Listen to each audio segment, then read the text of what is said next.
Hi hello brother, నమస్తే, అస్సలం అయికం. ఈ వీడియోలో ముఖ్యంగా మీకు కువైట్లో ఉన్నటువంటి బంగారం యొక్క ధరలు, అదేవిధంగా దినార్ రేటే కాకుండా భవిష్యత్తులో బంగారం యొక్క ధర చాలా అయితే తగ్గబోతున్నది బ్రో. దానికి గల మెయిన్ కారణం ఏంటి, ఆ వ్యక్తి ఎవరో కూడా మీకు చివరిలో ఎక్స్ప్లెయిన్ అయితే చేస్తాను. ఈ వీడియోని కాస్త చివరి వరకు చూడండి. ముందుగా కువైట్లో ఉన్నటువంటి బంగారం యొక్క ధరలు కనుక చూసుకున్నట్లయితే కనుక 24 క్యారెట్ 1 గ్రాము 32 దినార్ల 46 ఫిల్స్గా అయితే ఉంది. అదే 10 గ్రాములు కనుక చూసుకున్నట్లయితే కనుక 324 దినార్ల 60 ఫిల్స్ అయితే పడుతూ ఉంది.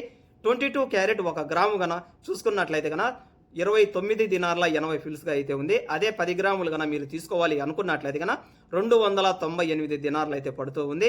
ఇక 21 క్యారెట్ 1 గ్రాము గన చూసుకున్నట్లయితే కనుక 28 దినార్ల 40 ఫిల్స్గా అయితే ఉంది. అదే మీరు 10 గ్రాములు గన తీసుకోవాలి అనుకున్నట్లయితే కనుక 284 దినార్లు చెల్లించవలసి అయితే ఉంటుంది. ఇక 18 క్యారెట్ యొక్క గోల్డ్ ప్రైస్ 1 గ్రాము గన చూసుకున్నట్లయితే కనుక 18 దినార్ల 99 ఫిల్స్గా అయితే ఉంది. అదే గన మీరు 10 గ్రాములు గన తీసుకోవాలి అనుకున్నట్లయితే కనుక 189 దినార్లు అయితే పడుతూ ఉంది.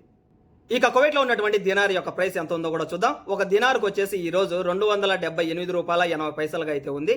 మీరు గన 10,000 రూపాయలకు మన ఇండియాకి గన పంపించాలి అనుకున్నట్లయితే గన 36 దినార్లు చెల్లించవలసి అయితే ఉంటుంది. 20,000 రూపాయలకి 72 దినార్లు, 30,000 రూపాయలకి 107 దినార్లు, 40,000 రూపాయలకి 143 దినార్లు చెల్లించవలసి అయితే ఉంటుంది. 50,000 రూపాయలకి 179 దినార్లు చెల్లించవలసి అయితే ఉంటుంది. అదేవిధంగా 60,000 రూపాయలకి కనుక చూసుకున్నట్లయితే కనుక 215 దినార్లు, 70,000 రూపాయలకి 252 దినార్లు, 80,000 రూపాయలకు కనుక చూసుకున్నట్లయితే కనుక 287 దినార్లు చెల్లించవలసి అయితే ఉంటుంది. 90,000 రూపాయలకు కనుక చూసుకున్నట్లయితే 323 దినార్లు చెల్లించవలసి అయితే ఉంటుంది. 1,00,000 రూపాయలు కనుక మీరు పంపించాలి అనుకున్నట్లయితే కనుక 359 దినార్లు చెల్లించవలసి అయితే ఉంటుంది బ్రో. అంటే 359 దినార్లు కనుక మీరు ఇండియాకి కనుక పంపించినట్లయితే కనుక 1,00,000 రూపాయలు అయితే వెళ్తుంది. బంగారం కొనేటటువంటి ప్రతి ఒక్కరికి కూడా 1,00,000 రూపాయలు, 90,000, 80,000 పెట్టాలంటే కన్నా చాలా ఇబ్బందిగా అయితే ఉంది కదా. ఇన్ ఫ్యూచర్ అంటే కేవలం 3 సంవత్సరాలు 4 సంవత్సరాల వ్యవధిలో ఈ బంగారం యొక్క ధర 40,000 రూపాయల నుంచి 35,000 రూపాయలు పడవచ్చు. అదేవిధంగా 40,000, 50,000 అయితే కంపల్సరిగా దిగొచ్చేటటువంటి ఆస్కారం 100% అయితే ఉంది బ్రో.